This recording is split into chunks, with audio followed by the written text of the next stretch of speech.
can't believe this is how Ken feels just driving around every day.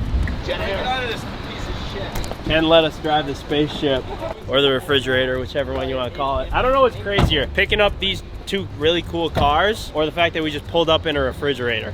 I'll tell you what, following that refrigerator, nobody looked at me, dude. I was invisible out there. What do you think of this thing?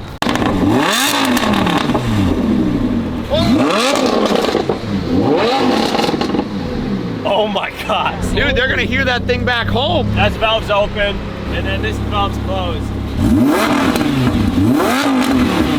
Honestly, that's pretty nice though. Like both of these, you can take your girlfriend out to dinner and you're not screaming at each other because you can't hear over the cars.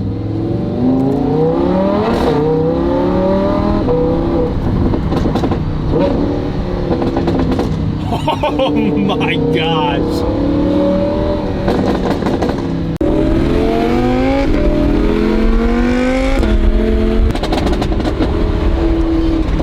I can't get over the pops.